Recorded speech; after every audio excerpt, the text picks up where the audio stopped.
How do we actually know what we know?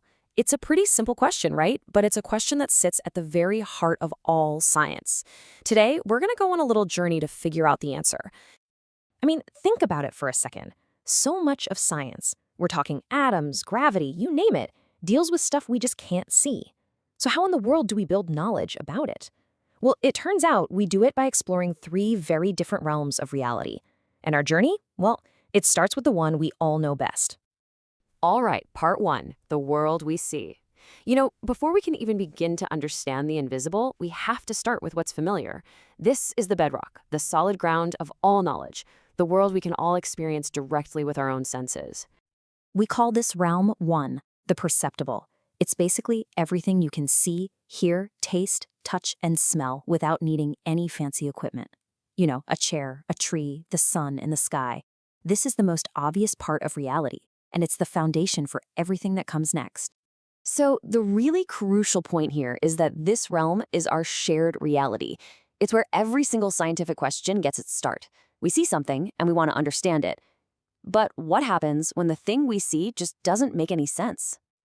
That brings us to part two, explaining the puzzling. This is the next stop on our journey. And this is where just looking at something isn't going to cut it anymore. We have to start acting a bit more like detectives, looking for hidden clues.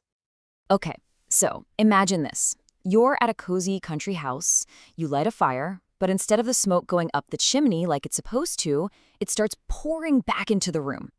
Now that's an observation from realm one, right? But it's a puzzling one. We know something's wrong, but we can't see what's causing it. Now, what's so cool about this is how it lays out the scientific method in a nutshell. First, you observe the smoke. Second, you make an inference, right? An educated guess.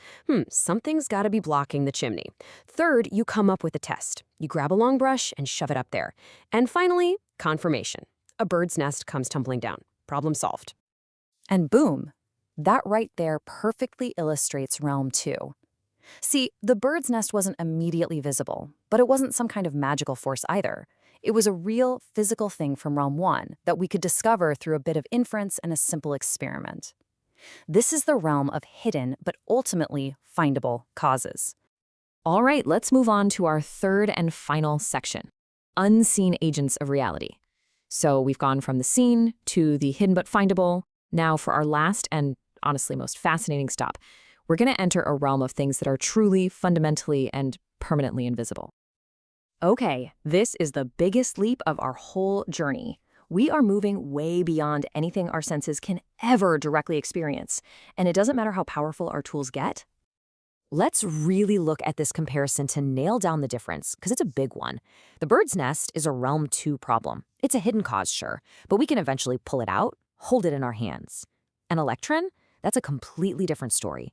It's an unseen agent. We know it exists because we see its effects, like static electricity making a piece of paper jump, but we can never, ever actually see the electron itself.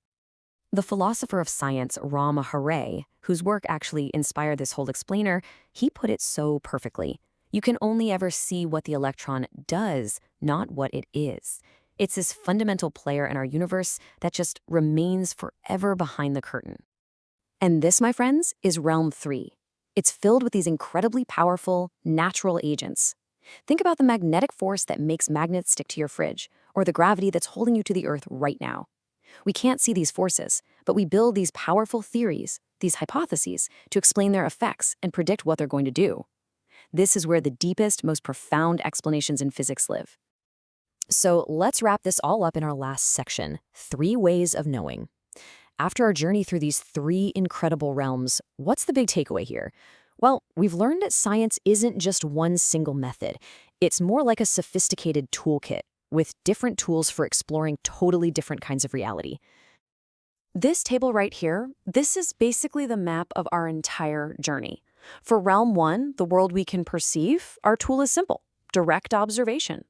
For realm 2, the world of those hidden causes, we use analogy and experiment. And for realm 3, the unobservable world, our most powerful tool is the theoretical hypothesis. 3 realms, 3 different ways of knowing. And that right there, that's the grand story of scientific progress.